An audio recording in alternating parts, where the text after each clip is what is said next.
You're listening to the Road to Wisdom podcast, weaving stories told by wonderful minds about all things motherhood, health, intimacy, politics, nature, and everything in between. Join us on an adventure discovering unique experiences that we can learn from to enhance the ways in which we live. We are your hosts, Chloe and Kashia.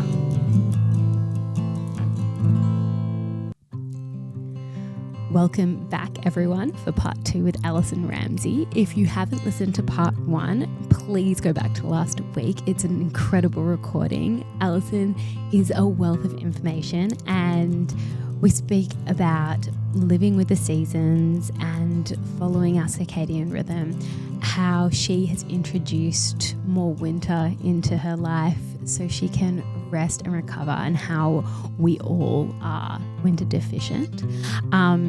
Today's episode will go into a little bit more spicy chat.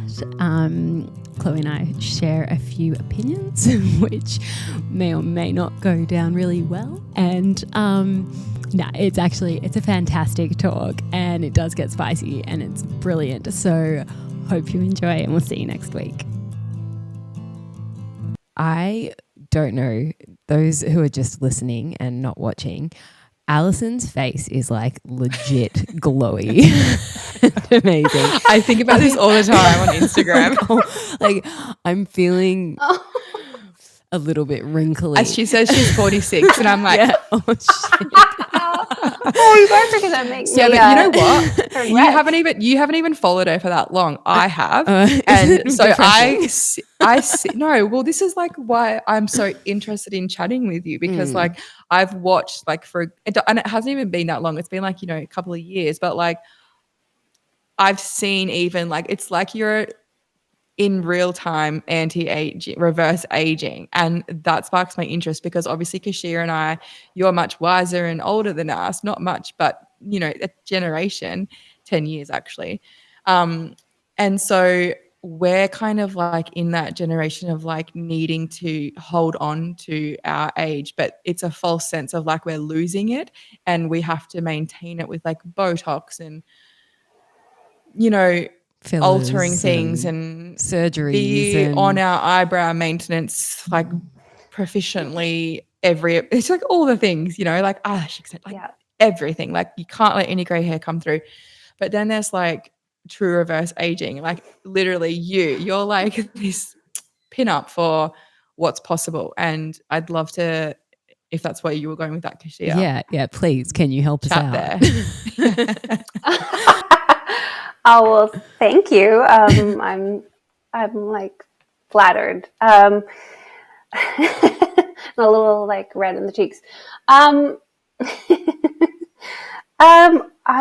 Gosh.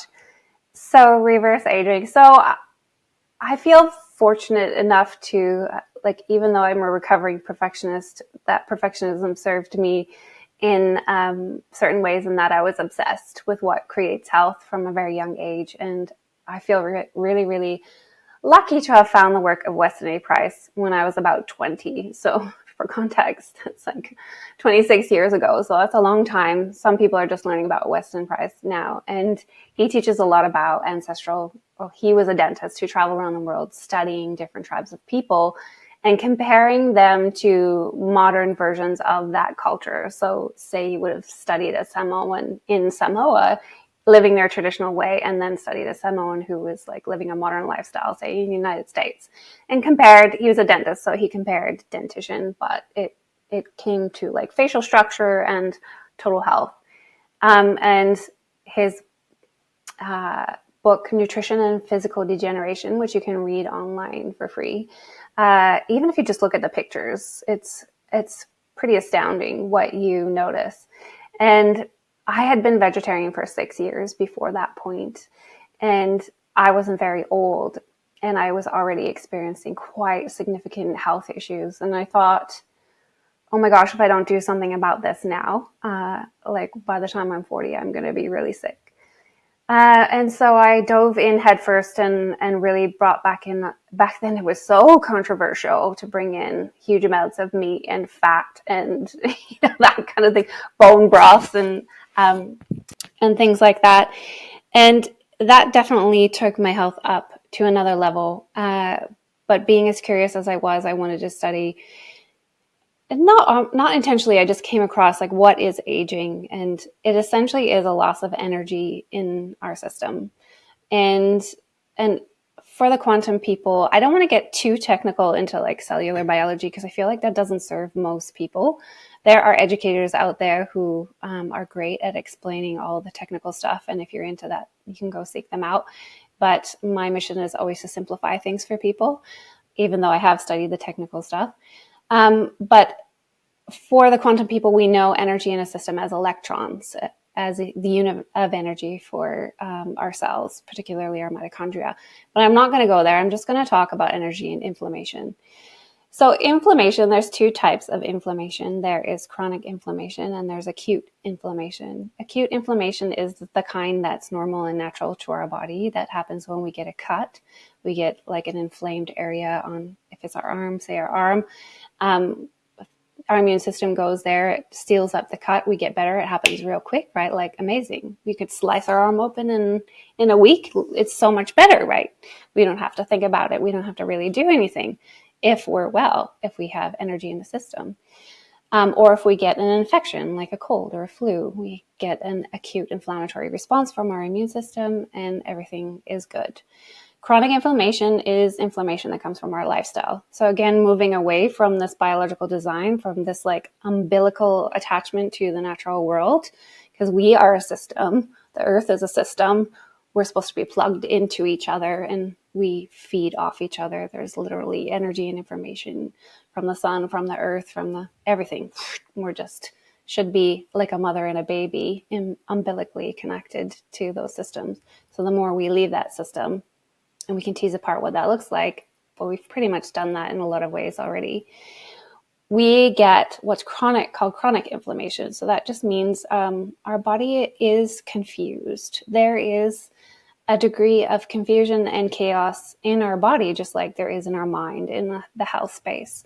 And our body is trying to do all the things that it knows how to do based on this ancient blueprint.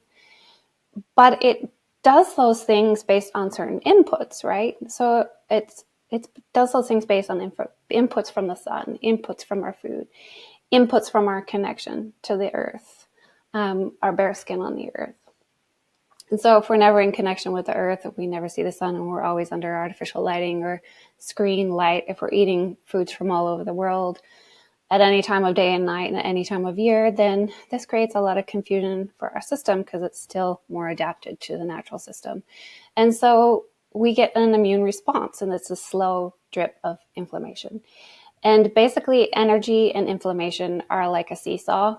So when energy is up, inflammation is down. When inflammation is up, energy is down. And when inflammation is up, our cells age, they get older, and they stop working as well. And this is why I like fasting so much, is it drives up this process called autophagy, which is the cellular repair. Autophagy won a Nobel Prize, so it is widely studied and recognized in a scientific way. Why we're not talking about it in every doctor's office, I don't know. I actually do know they're trying to make drugs that recreate what like fasting and sleep can do for us, of course. Yeah. Is that Ozempic? Is that like when, like now they've brought out Ozempic? That's another rabbit hole, but it's a weight loss thing. Yeah. Yeah. You can just sit and watch your TV and like take this drug. Yeah. Just an injection. They're trying to promote it for children. They literally are doing that, like, and advertising it like that. It's literally like Dr. Zeus. Like we're literally going to be like buying air soon. Yeah. The Lorax. Yeah, completely. So the more I looked at autophagy and bringing energy up in the system, the more I came back to these hormetic stresses. Like we can really see the science there showing that every time we stress the system in a positive way, we repair cells and we lengthen telomeres, which is like a part of the cell that we can measure aging. So we have a chronological age, right, which is our age, 45. And then we have a biological age, which they can measure in certain fancy ways that says, well, you could be 45, but your cells could be like 60, or you could be 45 and your cells could be 30. And so I got curious about this, and it really is down to everything that we've talked about so far. And fasting for me has been a big one to repair damage in my system. And again, I wouldn't recommend anybody go out and just fast willy-nilly, like get an education, work with somebody. There's bad ways to do it. For sure, you can hurt yourself. And then there is really positive, effective ways to do it. And if you do have a history of disordered eating, I would definitely not start there. I would start with nourishment. And that's where I started. And I did have a history of disordered eating and all kinds of things going on. Hormonal problems. I lost my period. I had insomnia. There are a lot of things going on. And so I began with this deep nourishment of all these taboo foods that we're not supposed to eat, like fat and meat and bone broth and things like that are more normal now, but were definitely not normal back in the times of like aerobics and low-fat diets and stuff like that. And then later on, I got more into pulling these repair levers. Literally, it was the dawn of perimenopause for me that I started to notice some changes that we're all supposed to notice at around 40, 41, and that it's normal. And well, I was like, I don't like this. So I started researching. And of course, there isn't a lot of information out there. So I had to dig and figure it out for myself to a large degree. But as you say, I don't have fillers. I've never had Botox. I don't do anything. I try to live in alignment with natural cycles as much as possible. And that does include embracing metabolic winters. And you can accelerate that process. So I know, Chloe, you were saying, you know, bioindividuality and what's right here and what's right there. And for sure, 100%, like, depending on where you are, you don't want to start with something aggressive, but also you can hack the system to a certain degree. So when I started out, I was hacking winter. I like made up for winters. So I did like little winters and summers throughout the year. I didn't just wait for winter to repair.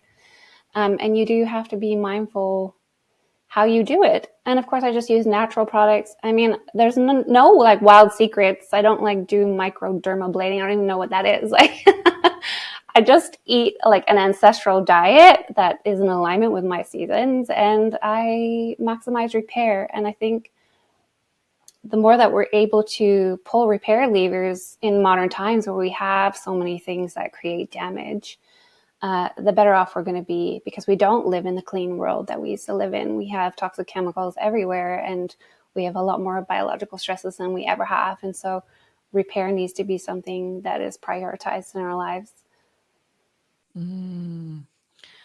It's just that simple. Yeah, everyone just sleep some more. Slow down, read a book, get off your phone, get a couple of chickens. They slow you down, don't you think, Kashia? Oh, absolutely. I'm cleaning chicken poo off my deck as we speak.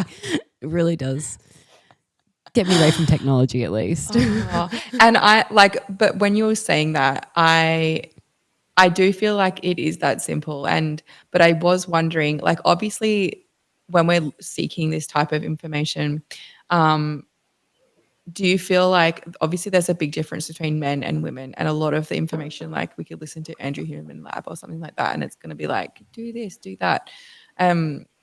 Like, do you feel like there is a massive difference between women and men and this information, and we need to like probably follow the advice of women? Or is that going to always be different depending on how old we are and where we're at?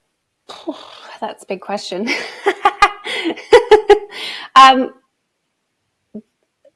There are similarities. There is, depending on what kind of lens you want to look at, like hormones, for sure. Men and women are so different in how we're supposed to move through the world. Yes. I thought we were the same. Just inserting a little sarcasm. Yeah. Men are breastfeeding now. Oh dear, we're not opening up a can of worms, are we? But I did see, actually, just on that, I did see the board of lactation. What do you call it? Lactation. Yeah. Yes. Stepped down and made it very clear why she was stepping down this morning, which was fabulous wonderful to read. Mm-hmm. Anyway, back to fasting. I guess just really we'll just like clear the deck right now. women breastfeed. Yeah. Let's continue. Let's continue. Well, I guess this is relevant in a way because like when we are talking about men and women and biological men and women, and if like we're talking about thriving as individuals, it's relevant. But yes, in the scope of what we're talking about. I mean, the basics for sure. We all need sunrise, sunshine, sunset. We all need seasonal food. We all need periods of activity. We need periods of rest. We need exposure to temperature changes. We need to be like the tree, out experiencing the seasons. But then beyond that, it does get very individual. And just to give one example, like bonding, for example, in men bond with vasopressin and women bond with oxytocin. And so when it comes, hormones are interesting because they're not just made because of biological levers that are pulled, like we ovulate, then we make progesterone, and that's it. And that's all that it's down to. We can make hormones based on behaviors and what we're doing and how we're interacting with the world around us. And men need to be doing, right? They need to be doing things. They need to be outside, like, for lack of a better example, chopping wood for the family. And that way they're going to make testosterone and they're going to make vasopressin. And vasopressin is going to drive them to bond deeper with their families, with their women and their children. And they also make a lot of vasopressin when they play. Men and boys need play for bonding. Women, when they play with children and their partners, don't bond. They don't make oxytocin and bond that way. They make oxytocin and bond through nurturing, right? And so that it doesn't mean that we don't enjoy playing with our children and partners. It just means that the act of bonding is different in men and women.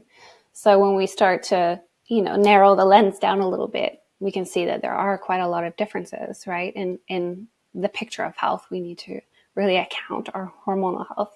It's a major piece. I was just going to say, like, let's start talking about how the lack of the feminine is impacting us and vice versa, like the lack of masculine and how that kind of fits into this whole picture. We often talk about it, but probably not from this lens. Yeah. There was no question there. There was no question. We're just handing the mic over to you, Alison. Give us the information. Oh my gosh. Sorry, okay. I was just distracted by something and then I thought, you know what? You just go for it. Yeah, okay. I can go for it. Gosh, that's massive as well. But going back to a small topic. just a little baby one. We're just 2 minutes. I'll cover it all, yeah. Well, I like to always take it back to safety for women. We need safety to ovulate, and then we make progesterone, and progesterone is the hormone of progestation, of pregnancy. And, as much as we can look at all the different ways that women have purpose in the world, like, we can hopefully all agree on our foundational purpose is to be mothers and to be instrumental in bringing on another generation, whether that is as an actual mother yourself or as an auntie or as a grandmother or a friend in the tribal realm. We're nurturers, we're life givers, we're there to steer and nurture life. And so when we don't have safety, we have stress, and our stress hormone is cortisol. And cortisol, the body will always prioritize cortisol, will prioritize a stress signal over a pregnancy. And again, that makes sense because we don't want to bring children into a dangerous world. And our safety is dependent on, and I know we've talked about this, having protection and provision, whether that is from a partnership or a tribe or both. And so feminism, with its, I think, originally good intention of opening up the world for women. And I agree that women should be able to do what they choose to do. When my mom went to school, she's 75, she said there were 3 things she could study and become: a nurse, a secretary, or a teacher, right? And now we're entrepreneurs, right? And I think that's great. But our systems are not designed to be like men in the world. So when women become, and I'm not saying that they shouldn't, when women become like big corporate CEOs and lawyers and are up long hours and are working hard and are not resting enough, not nourishing themselves enough, in constantly stressful environments, we have to realize the impact that this can have on their hormone production, which could impact their fertility. And so this message that women can be like boss babes and boss bitches and the energy that comes along with that, and we can do anything a man can do and we don't need a man, and that kind of like fierce independent messaging I think is really damaging, because foundationally we can't ignore this template of biology which says, actually, no, I need safety, I need protection, I need provision.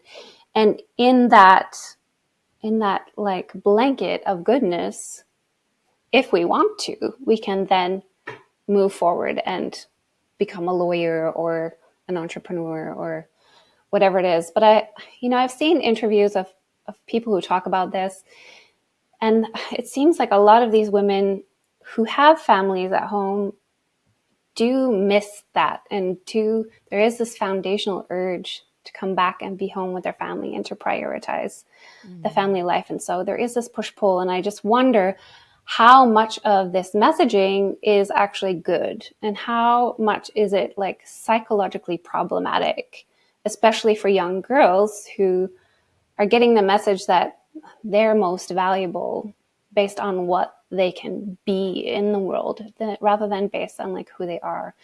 And I know as a mother, and then even as I was a solo mom or a single mom for a long time, that there was this like unspoken shame that it wasn't good enough, that I was just a mom at home with her kids, and that permeates our Western culture as well. And I mean, what more beautiful, important thing is there to be than there is to be a woman who nurtures a family, right? That's just like the most stunning thing in the world. And so the pendulum keeps swinging where we had, I mean, for sure, women have faced oppression in the past, like the witch trials. Like there's been some shit, like we don't need to ignore that, right? Like there's trauma there that's passed down intergenerationally.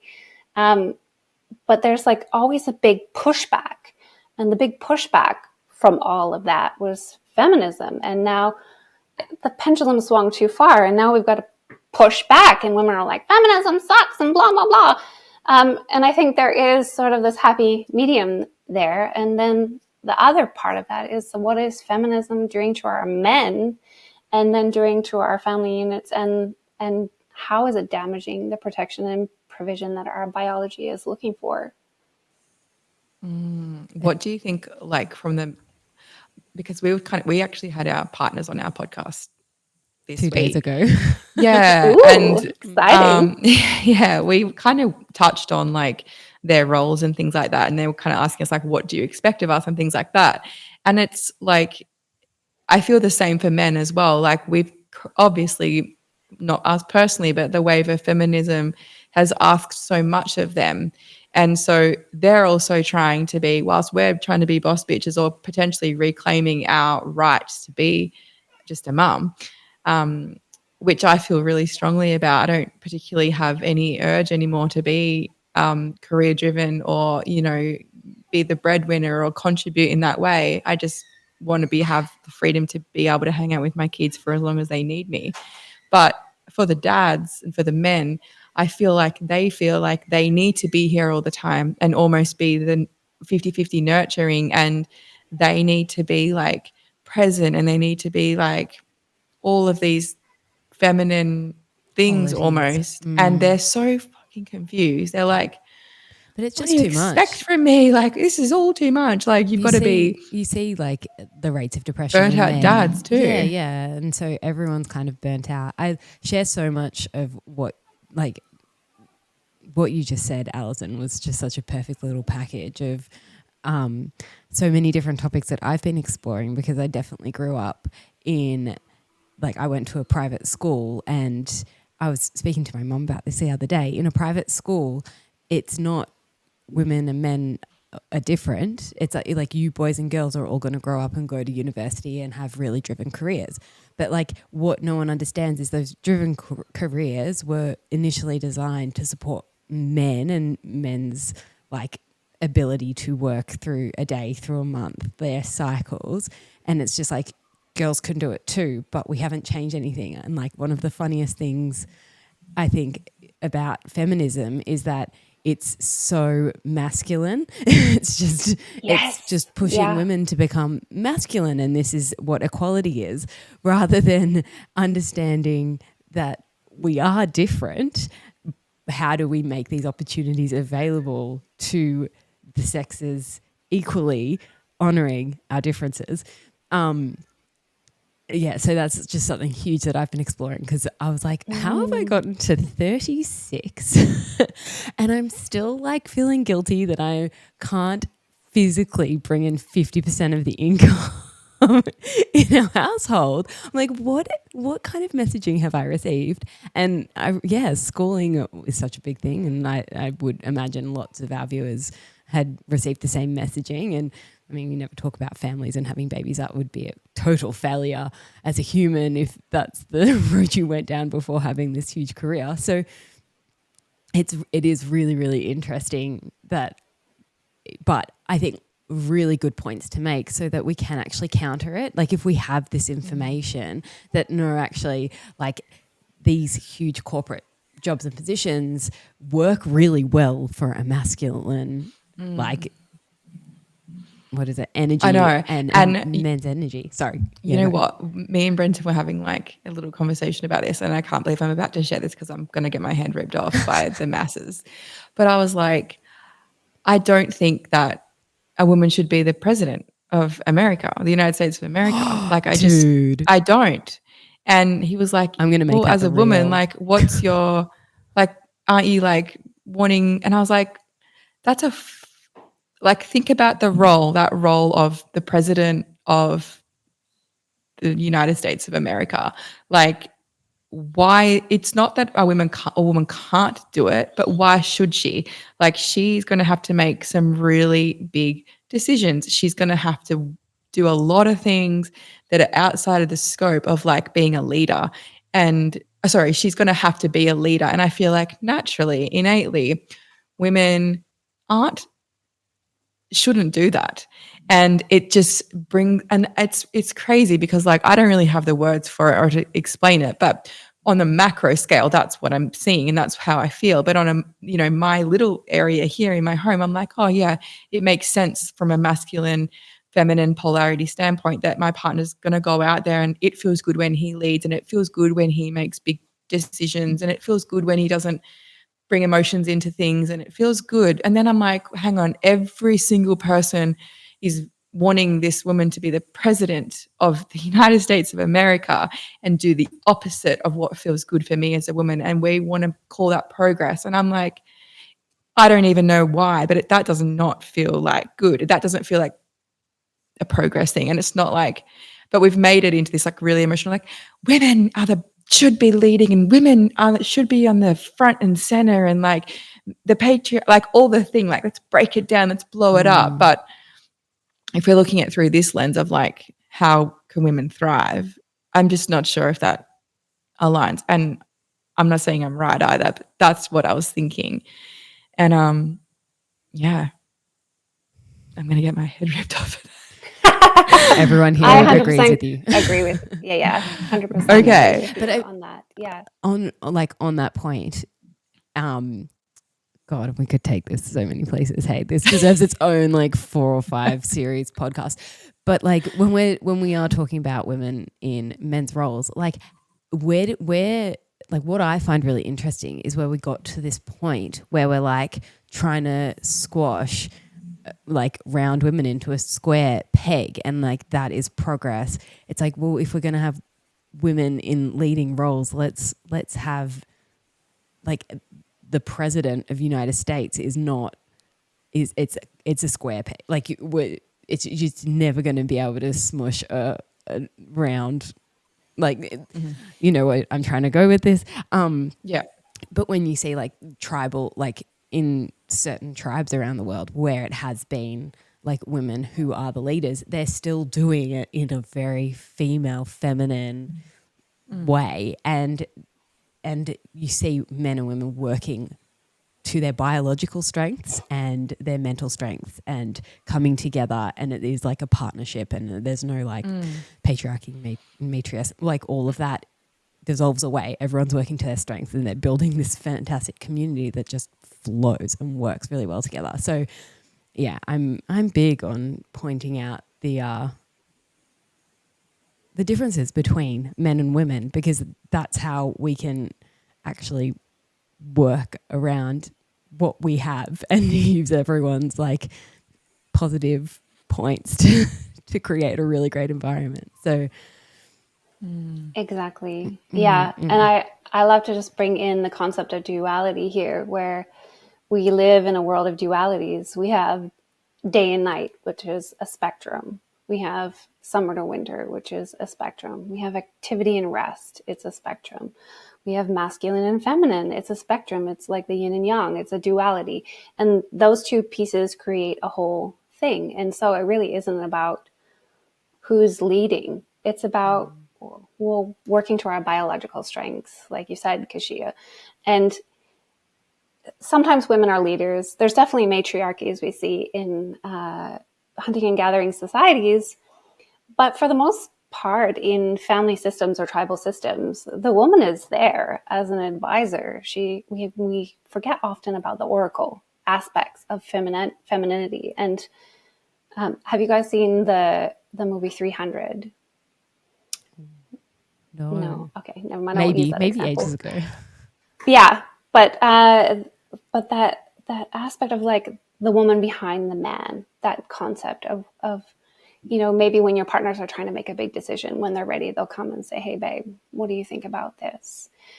You know, so there definitely is a place in involving feminine wisdom in how things go. And with someone like the president of the United States, I'm sure he has women advisors in the background. He's just the one, he's the public figure, like taking the flack, taking the stress with the linear thinking, calling the shots, and, you know, receiving the stress and quote unquote violence, like not physical violence, but the, you know, the leadership aspect of something does need to be able to have this degree of courage and strength to face adversity in whatever comes their way. And the woman is protected in the background, but still has an advisory board.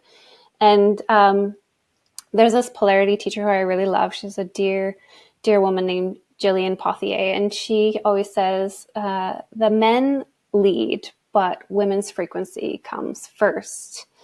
And I love the example of back in the day where women would drop their kerchief or their scarf or whatever it was as a way to initiate a connection with a man. That was her way of leading. It was subtle, it was soft, and it would create an opportunity which the men could take or not. And it would give the woman a moment to say, "Hi, and I like you," or "Thank you for my kerchief back, and I will carry on."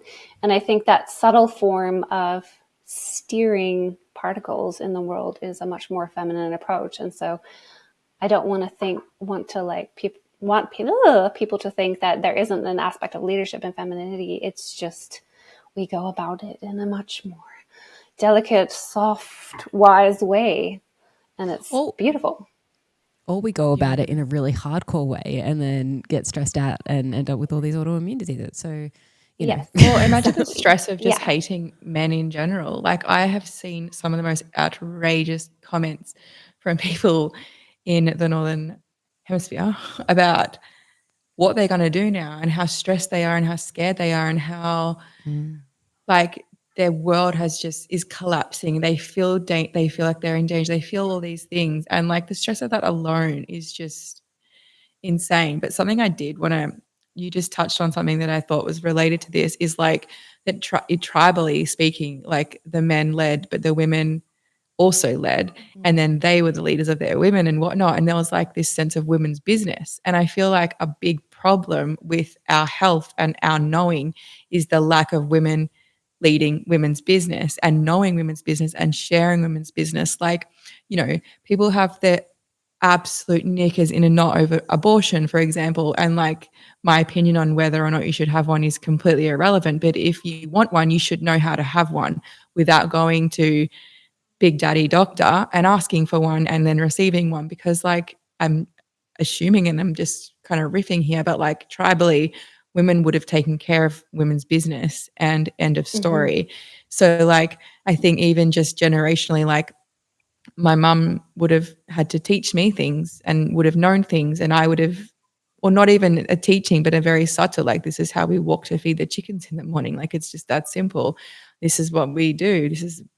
It's all just a very innate knowing. And I feel like a lot of returning to what is true health, or returning to the environment or nature or ourselves or whatever you want to call it, is realigning ourselves with those types of people and our women and our, like, do you know what I'm trying to say? And not having this but you bloody just shit brought show fight abortion about into the mix, and now we need to do another podcast. Chloe, Jesus. I mean, it's just like wild out there at the moment. I've got a lot to say, and like you've given me a microphone. That deserved its own few podcasts also. Wow, Alison, guess who's coming back onto the show? Oh, I would love to. This was awesome.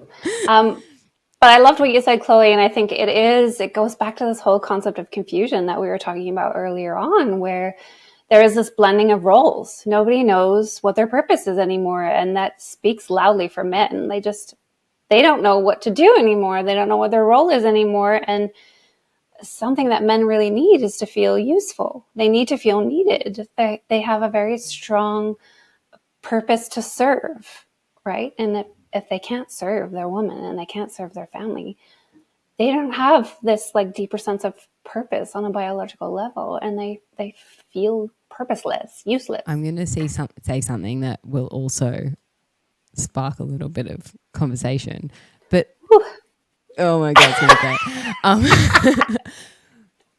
But I think we actually really, really need men. 100%. Oh my gosh. Needed. Like my Absolutely. man is so needed. My boys are needed. My dad is needed. Was needed. My grandfather's needed. Like that, we need men. Like we do, and they're great. 100%. And even the white ones are fantastic. I like. Seriously, we need everyone go away, because we do actually need men. Yeah. If one thing being a single mom for 10 years taught me is how much I need a man. And now that I have a beautiful partnership back in my life, it's just, it's amazing. Yeah.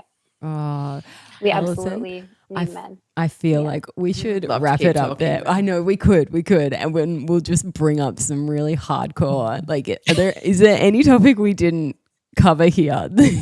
Just throw another controversial time bomb in there. There's plenty.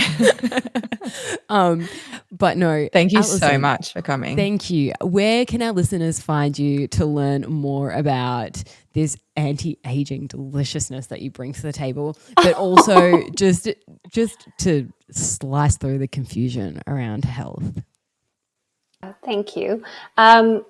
Well, just on social media, I'm most active on Instagram, and my handle is Quantum with 2 M's Health.